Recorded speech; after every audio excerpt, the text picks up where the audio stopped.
Salut les amis, je vous salue tous dans le nom puissant de Jésus-Christ. Aujourd'hui encore, nous allons continuer avec notre enseignement concernant ce concept d'autorité. Avant de commencer le message, j'aimerais que tu lis quelque chose dans Job 42. Au verset 12, la Bible dit: pendant ces dernières années, Job reçut de l'Éternel plus de bénédictions qu'il en avait reçues dans le premier. Alléluia. Donc, lorsque tu lis dans ces versets, la Bible nous dit qu'il reçut plus. Et dans d'autres versions, la Bible dit qu'il reçut le double de ce qu'il avait perdu. Ce que j'aimerais te garantir, c'est que lorsque Dieu restaure la vie de quelqu'un, il restaure toujours en quantité et en qualité. Dieu restaure la vie de quelqu'un en qualité et en quantité. Donc, j'aimerais te rassurer que tout ce que tu as perdu avec le Seigneur, tu le recevras au double et dans de bonnes qualités. Parce que c'est ça la façon dont notre Dieu restaure. Il dit que la gloire de la seconde maison sera plus grande que la première. Alléluia. C'est ça la façon dont Dieu restaure. Il restaure toujours en qualité et en quantité. Et je prophétise que la restauration se manifeste dans ta vie dans le nom puissant de Jésus-Christ. Alléluia. Donc, aujourd'hui, nous allons continuer avec nos enseignements concernant l'autorité. Ce concept d'autorité que la plupart ne comprennent pas. Et ici, le Seigneur est en train de donner les clés du royaume à ses disciples. Parce que nous avons lu dans Matthieu 21, verset 21, il a dit: si tu as la foi, si tu ne doutes pas, tu donneras l'ordre à la montagne de bouger et la montagne va bouger. Vous comprenez? Alors aujourd'hui, nous allons entrer à profondeur. Donc, si nous décortiquons seulement ces versets en quelques phrases, nous allons premièrement parler de la foi. Parce que la Bible dit: si tu as la foi. La deuxième partie que nous parlerons, si tu ne doutes pas. Parce que le doute, c'est une grande arme de l'ennemi. Alléluia. Maintenant, la troisième partie, c'est: tu vas donner l'ordre à la montagne de bouger. C'est ici que nous allons entrer en profondeur et parler de l'autorité que tu as pour donner l'ordre. Alors, avant d'arriver au point 3, tu dois d'abord passer au premier point. C'est-à-dire, si tu as la foi. Alors, de quel genre de foi le Seigneur est en train de parler ici? Parce que c'est très capital de connaître et d'entrer et de comprendre ce que le Seigneur est en train de dire. Il dit: si tu as la foi. Quel genre de foi le Seigneur est en train de parler ici? Parce que, bien aimé, lorsque le Seigneur Jésus-Christ il marchait, les gens étaient étonnés de voir les choses qu'il était en train de faire. Alléluia. Il avait cette capacité-là, bien aimé, d'arrêter de faire de grandes choses.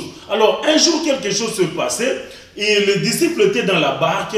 Alors, il y avait il y avait la tempête. Et il était couché calmement dans la barque. Maintenant, les disciples, ayant crainte de mourir, ils le réveillaient, dit: Seigneur, regarde, nous allons mourir. Et ce qu'il a fait, il s'est levé et il a dit à la tempête: calme-toi. Alors, la première réaction des disciples était: qui est cet homme qui peut donner même un ordre au vent et le vent s'arrêter? Vous comprenez?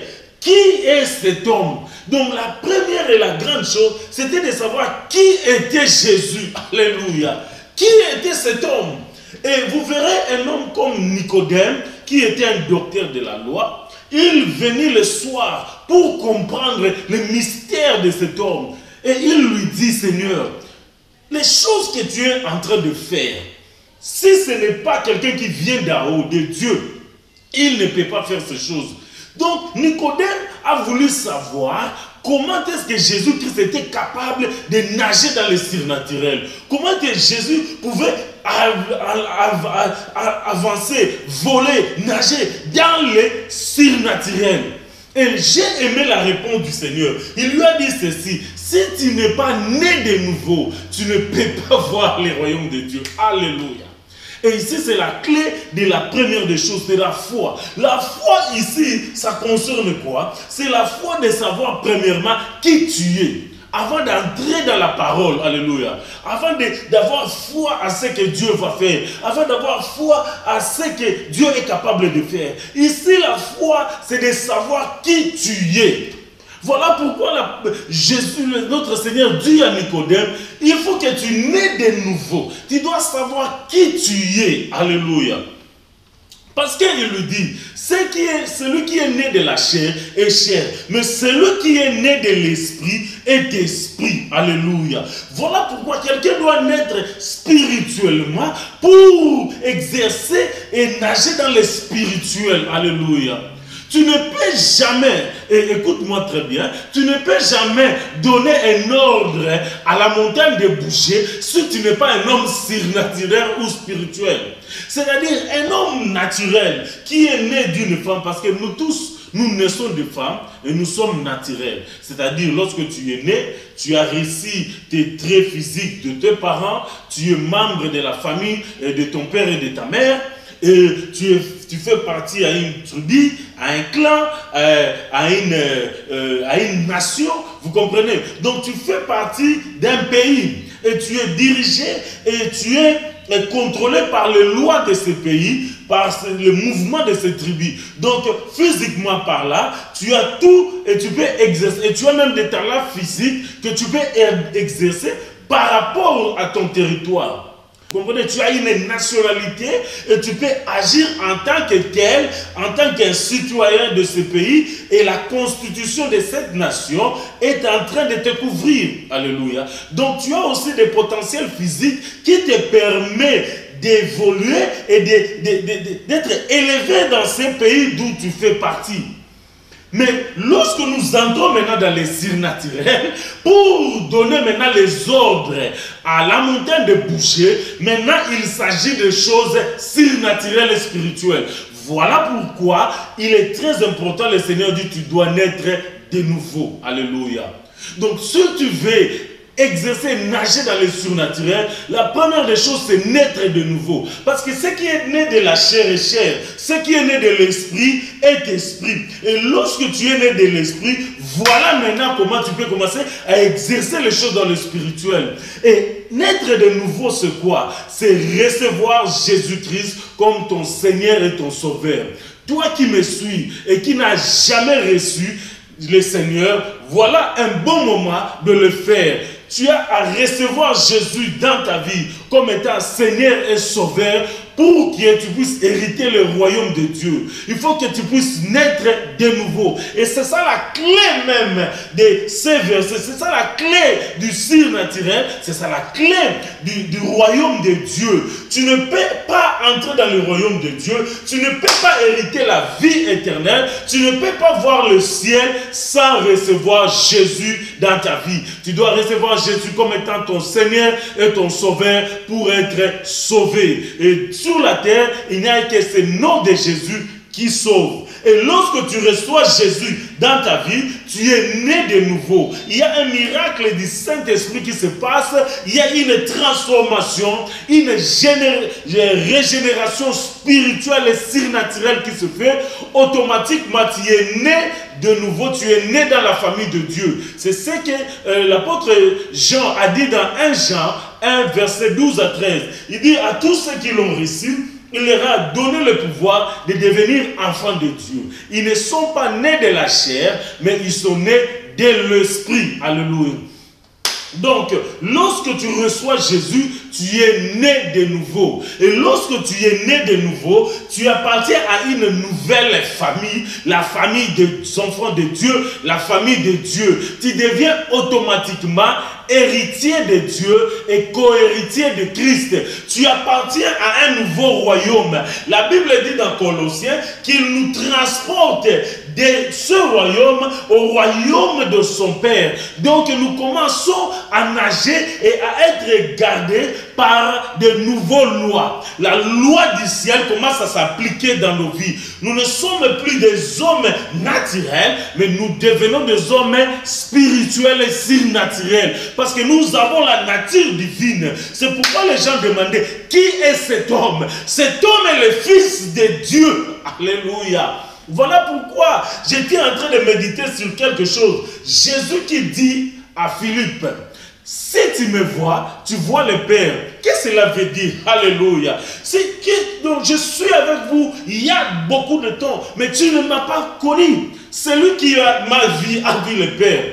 Et j'ai médité cela pour savoir qu'est-ce que le Seigneur est en train de parler ici. Alléluia. Qu'est-ce que le Seigneur est en train de tarder ici? Celui qui me voit, voit le Père. Est-ce qu'il parlait de la vision physique? Non, bien aimé. Le Seigneur Jésus ne parlait pas de la vision physique. Comme si tu me vois, tu vois mon Père. Non, si tu me vois, tu ne vois pas mon Père. Même si on se ressemble comme deux gouttes d'eau. Si tu me vois, tu ne vois pas mon Père. Mais qu'est-ce que Jésus-Christ a voulu dire? Il a voulu dire que la manière dont le Père exerce les choses, la manière dont le Père agit, c'est-à-dire la même autorité que qu'a le Père, je possède la même autorité. Les mêmes choses que le Père peut faire, je les fais également. C'est-à-dire j'agis sous la même autorité que mon Père. Alléluia. Vous comprenez? C'est ça ce que le Seigneur a voulu dire.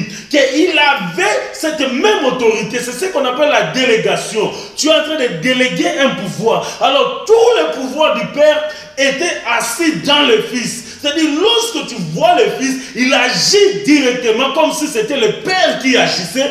Parce que celui qui le voit, le voyait. Et lorsque j'ai vu cela, cela m'a ramené en Égypte. Lorsque Joseph a été élevé au rang de premier ministre, le roi d'Égypte, qui est le pharaon, a dit, il a donné à Joseph toute l'autorité d'Égypte. Toute personne devait fléchir, tout genou devait fléchir devant Joseph. C'est-à-dire celui qui a vu Joseph avait vu Pharaon, parce que Joseph agissait avec la même autorité. Il avait reçu le bague et le bâton, et tout cela renfermait l'autorité du royaume là d'Égypte, était entre le pouvoir de qui? De Joseph. Vous comprenez? Donc Joseph agissait comme si c'était Pharaon. Donc celui qui a vu Joseph a vu automatiquement qui? Pharaon, alléluia. Et c'est ce que Jésus-Christ avait dit. Donc lorsque tu es né de nouveau, lorsque tu es né dans le royaume de Dieu, tu es doté de même pouvoir, de même autorité qu'avait Jésus. Alléluia. Voilà pourquoi on nous appelle des chrétiens comme Christ, comme Jésus. C'est-à-dire nous avons la même autorité, nous avons le même pouvoir, nous avons les mêmes capacités que le Seigneur avait, et nous pouvons agir dans le surnaturel. Alléluia. Est-ce que quelqu'un me suit? Parce qu'on savait qui est cet homme. Cet homme était le Fils de Dieu. Il était dans un niveau très élevé. Il pouvait agir comme Dieu. Et de la même manière, celui qui est né de l'esprit est esprit. Le vent souffle, on ne connaît pas, mais on entend seulement le bruit. Lorsque tu es né de nouveau, tu commences à émettre le son dans le niveau spirituel. Tu commences à agir et le monde commence à trembler. Alléluia. Le diable tremble parce que tu as changé de nature et tu as changé de côté. Est-ce que tu es en train de me suivre? J'aimerais entrer encore plus en profondeur. Parce que la Bible nous dit une chose. La foi vient de ce qu'on attend. Et ce qu'on attend vient de la parole de Dieu. Est-ce que quelqu'un me dit? Donc la foi vient de ce qu'on attend. Donc si tu as la foi, donc cette foi-là doit venir de ce que tu as. Parce que la plupart des choses ont ce qu'on appelle la crise d'identité. Parce que c'est très important que tu puisses connaître qui tu es, pour que tu puisses nager dans le monde spirituel. Et la plupart des gens ont cette crise d'identité. Et cela provient de ce qu'ils ont entendu. Et par rapport à ce que quelqu'un attend, nous avons 4 sources. La première source, c'est le diable. La deuxième source, ce sont les gens qui t'entourent. La troisième source, c'est toi-même. Et la quatrième source, c'est la parole de Dieu. Alléluia. La première source qui est le diable, laisse-moi te dire, le diable ne voudra pas et fera tout son pouvoir pour que tu ne puisses pas savoir qui tu es. Parce que ce qu'il aime, c'est de garder dans l'esclavagisme, c'est de continuer à te maltraiter, c'est de continuer à agir dans ta vie. Voilà pourquoi il fera en sorte que tu ne puisses pas découvrir qui tu es pour que tu puisses rester esclave. Alléluia. Tu sais, les enfants d'Israël ont resté esclaves pendant des années jusqu'à ce que quelqu'un est venu leur libérer de l'esclavagisme et pour les ramener dans la terre promise. Et de la même manière, Jésus-Christ est venu, alléluia, pour nous faire sortir de ce royaume-là du diable et nous ramener dans le royaume du Père. Savoir que nous ne sommes pas des esclaves, mais nous sommes des enfants de Dieu. Et l'Esprit doit témoigner à nous, alléluia. Et le diable fera tout pour que tu ne puisses pas connaître et savoir qui tu es, alléluia. Et aujourd'hui, j'aimerais te dire, tu n'es pas ce que le diable dit que tu es. J'aime beaucoup suivre les films, surtout dans le film des royaumes. Vous verrez toujours dans ce genre de royaume, et il y a le prince ou la princesse qui est chassé du royaume. Et qu'est-ce que l'ennemi du royaume fera? Il fera tout pour que le prince ou la princesse ne puisse pas connaître qui est-tu, sa vraie identité. La grande chose, c'est de te connaître. Connais-toi toi-même qui tu es. Alléluia. Et il fera en sorte que tu ne puisses pas... Parce que lorsque tu te connais, lorsque tu connais ton identité, tu viendras revendiquer ce qui est à toi. Tu viendras conquérir ce qui est à toi. Alléluia. Et ce qui est à toi, bien-aimé dans le Seigneur. Et tu dois connaître qui tu es pour que tu puisses te lever dans le monde spirituel, pour revendiquer ces choses, pour arracher ces choses entre les mains de l'ennemi. Alléluia. Tu n'es pas ce que l'ennemi dit que tu es.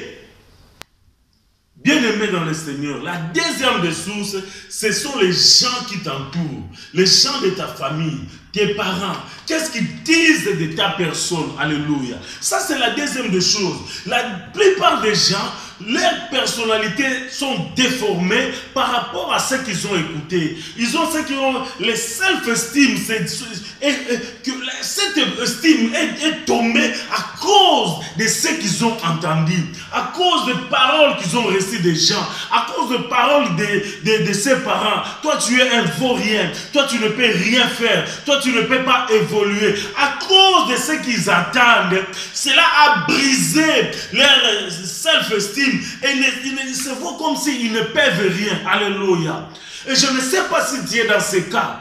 Et ici, je vois un homme comme Gédéon qui lui-même est en train de dire à l'ange que je suis le plus petit de ma famille. Ma famille est la plus pauvre à Manassé. Vous comprenez? Et Manassé, c'est une petite ville insignifiante en Israël. Lui-même, déjà, la conception qu'il avait. Je suis le plus petit, ma famille est la plus pauvre à Manassé. Vous comprenez? Il y avait cette influence parce que qui lui avait dit que sa famille est la plus pauvre? Qui lui avait dit qu'il est le plus petit? Vous comprenez? L'entourage peut te rendre inutile dans la société. Il s'est vu lui-même inutile à cause de ce que les gens ont parlé, à cause de ce que les gens étaient en train de manifester. Cela a créé quelque chose en lui-même et il a cru qu'il était le plus petit, que sa famille elle était la plus pauvre et nous ne pouvons rien faire. Vous comprenez? À cause de ce qui t'entoure, à cause de ce que les gens disent, et cela peut déformer la façon dont tu te vois. Où est-ce que tu me suis? À cause de ce qui venait vous voir, cela a créé maintenant, cet homme s'est sous-estimé. Il se voyait, il n'avait plus de la valeur. Alléluia. Mais aujourd'hui, je me lève comme cet ange qui est apparu à Gédéon pour te dire, tu es un vaillant héros. Alléluia. C'est toi que le Seigneur va utiliser pour changer les choses, pour transformer les choses, pour briser les lois dans ta famille, pour transformer les choses. C'est toi que le Seigneur a choisi. Vaillant héros. Alléluia. J'aimerais tisser cette foi en toi. Parce que la foi vient de ce qu'on attend. Je ne sais pas ce que tu as attendu qui a brisé ta foi. Je ne sais pas ce que tu as entendu de cela, de docteurs qui ont te dit cette maladie que tu as, c'est pour aller à la mort. Que cette situation que tu as, c'est pour te finir. Que cette façon-là où tu vis, c'est fini pour toi. Alléluia. Personne n'avait dit que personne n'avait réalisé et personne n'avait jamais imaginé que le démon pouvait être chassé à partir de la parole d'un homme. Personne ne pouvait savoir que le figuier pouvait se sécher à partir de la parole d'un homme. Personne ne savait que la tempête pouvait être calmée à partir de la voix d'un homme. Alléluia. Et personne ne savait que la maladie pouvait quitter la corps de quelqu'un à partir de la voix de l'homme. Alléluia. Le centenier est venu vers Jésus. Il a dit, Jésus, moi je suis un centenier, je suis une autorité et je donne un ordre et les choses agissent. Tu n'as pas besoin de venir dans ma maison. Donne seulement un ordre, mon serviteur sera guéri. Oh, alléluia. Jésus-Christ a regardé l'homme. Il a dit en Israël, je n'ai pas vu de foi comme cet homme. Alléluia. Parce que cet homme comprenait la notion d'autorité. Il savait seulement en un mot, les choses pouvaient changer. Et c'est ça notre Dieu. Il dit un mot et les choses changent. Il appelle en existence des choses qui n'existent pas comme s'ils existaient. Il dit un mot, bah, et les choses arrivent. Alléluia. Bien-aimé, c'est comme cela, alléluia. Et c'est ça comment les choses changent. Pourquoi? Parce que il faut que tu entres dans cette dimension de savoir qui tu es. Que tu es un fils de Dieu. Que tu es une fille de Dieu. Héritier de Dieu, co-héritier de Christ. Tu as le même potentiel qu'avait Jésus. Tu as les mêmes capacités qu'avait Jésus. Et tu peux donner un ordre et les choses changer. Tu dois savoir qui tu es. Tu n'es pas ce que les gens disent que tu es. Tu n'es pas ce que l'ennemi dit que tu es. Tu n'es pas ce que toi-même dis que tu es. Tu es ce que la Bible dit que tu es. Alléluia. Tu es un fils de Dieu, héritier de Dieu, co-héritier de Christ. Toutes les capacités de Jésus, tu as ça en toi. Et tu veux bouger les choses. Et tu peux changer les choses. Alléluia. Parce que le Saint-Esprit vit en toi. Tu es un homme surnaturel. Et le naturel ne peut pas t'arrêter. Alléluia. Tu peux donner un ordre et les choses changer. Donc tu es un fils de Dieu, co-héritier de Christ et héritier de Dieu. Alléluia. C'est ça que tu es. Bien-aimé, tu dois connaître ton identité avant de bouleverser les choses. J'aimerais arrêter avec cet exemple des 7 fils de Séva. Alléluia. Les 7 fils de Séva qui sont partis et ont voulu chasser un démon. Arrivés là-bas, ils commencent à chasser le démon qui était dans cet homme qui était possédé. Au nom de Jésus-Christ que Paul prêche, sort de cet homme. Alléluia. Et la chose qui m'a touché, c'est que le démon se tournait et dit, tu sais quoi, arrêtez, stoppez. Je sais qui est Jésus. Nous connaissons qui est Paul. Mais vous, qui êtes-vous? Alléluia. Je sais qui est Jésus. Je connais qui est Paul. Et toi, qui es-tu? Alléluia. Tu ne peux pas nager et marcher dans le monde spirituel sans connaître qui tu es. Et la chose grave est que les 7 fils de Séva n'avaient pas de réponse à donner aux démons. Alléluia. Ils n'avaient pas de réponse à répondre à ces démons. Bien-aimé, je connais qui est Jésus. Je connais qui est ton pasteur. Mais toi, qui es-tu? Alléluia. Est-ce que tu peux dire et frapper la porte? Je suis un fils de Dieu. Je suis la fille de Dieu. Et j'ai la même autorité que ceux qui étaient en Jésus. Et j'ordonne que les montagnes puissent bouger. Alléluia. Parce que le manque de connaissance, c'est ce qui tue le peuple de Dieu. Tu vas voir même quelqu'un qui a évolué dans le ministère. Il a passé des temps dans le ministère. Mais il ne se connaît pas. Il ne sait pas qui il est. Il est toujours en train de courir derrière les onctions. Chercher l'onction à gauche. Chercher l'onction à droite. Chercher qu'on impose les mains. Il croit que lorsqu'on impose les mains, il sera puissant. Il sera grand. Chercher les dieux de Paul. Chercher les dieux de ceci. Bien aimé dans le Seigneur. Alléluia. Tu dois connaître qui tu es. Alléluia.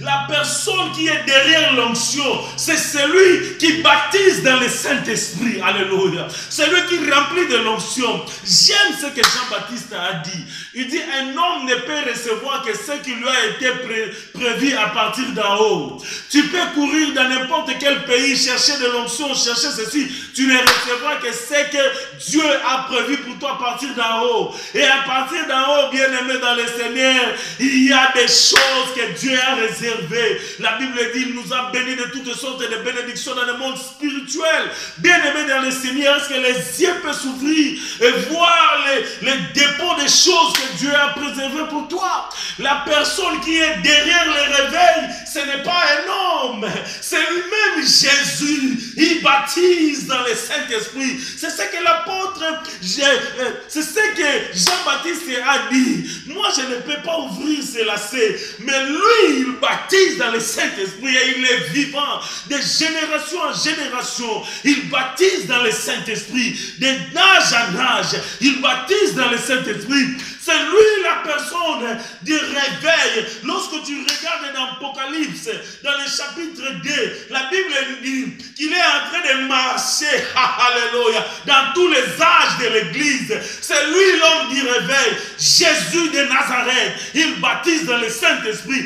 C'est de cette onction que tu as besoin. Tu n'as pas besoin de courir gauche à droite. Tu n'as pas besoin que quelqu'un te revêtisse de quoi que ce soit. L'onction, tu le reçois directement de celui qui baptise dans le Saint-Esprit. C'est Jésus-Christ. Alléluia. Est-ce que quelqu'un peut dire avec moi qui il est? Je suis un fils de Dieu. Je suis la fille de Dieu. Je suis un ministre de la parole. J'ai reçu l'autorité d'agir dans les surnaturels. Alléluia. Est-ce que tu connais qui tu es? Est-ce que tu connais qui tu es? Alléluia. Si tu connais qui tu es, tu peux jubiler avec moi. Tu peux danser avec moi. Je suis le fils du Dieu très haut. Je suis la fille du Dieu très haut. Et j'ai l'autorité de donner les ordres. Alléluia. Si tu as la foi, si tu ne doutes pas, tu donneras l'ordre. Alléluia. As-tu la foi? Sais-tu qui tu es? Est-ce que tu peux donner les ordres? Que le Seigneur te bénisse. Ne manque pas la suite. Alléluia. Parce que nous allons décortiquer et couper ce mystère-là de doute, afin que tu puisses nager dans le spirituel. Et la séance qui viendra, nous allons commencer maintenant à parler de cette autorité. Et tu comprendras comment l'autorité agit. Tu comprendras qui a la véritable autorité et qui a l'autorité illégale. Alléluia. Et tu vas agir dans le surnaturel. Toi qui me suis, je ne sais pas quelle montagne est devant toi. Oh montagne, qui es-tu devant Zorobabel? Tu seras aplani. Avec la puissance de Jésus, nous renversons les forteresses, nous renversons les montagnes. Quelle est la maladie qui se lève devant toi? Quel est ce problème qui se lève devant toi? Je vais prier. Oh Seigneur, nous avons parlé de ta part. Nous avons donné ta parole. Maintenant, je suis en train de donner l'ordre à toutes les montagnes de quitter la vie de tes enfants. Au nom de Jésus, montagne, ôte-toi de là. Jette-toi dans la mer. Si c'est la pauvreté, quitte la vie. Si c'est la stérilité, quitte ta vie. Si c'est le célibat, que cela quitte ta vie. Si c'est quoi que ce soit un problème, que cela quitte ta vie au nom de Jésus. Si c'est la maladie, le HIV, que cela quitte ta vie. Si c'est le corona, que cela quitte ta vie. J'ordonne à la maladie de te libérer. J'enlève ce cancer. J'enlève cette opération. J'enlève ma femme, mari de nuit. Au nom de Jésus, que ce démon te libère. Sois libéré. Sois libre au nom de Jésus. Que la puissance de Dieu agisse dans ta vie. Et que tu reçois la visitation. Sois restauré au nom de Jésus-Christ. Est-ce que quelqu'un dit avec moi Alléluia? Est-ce que quelqu'un dit avec moi Hey Yahweh? Que Dieu te bénisse, toi qui m'as suivi. Sois béni. Amen. Yesu Masia na ngomo inanga nyonso na lingi. Yesu Masia na ngomo inanga nyonso na lingi. Ata minyoko ndala basi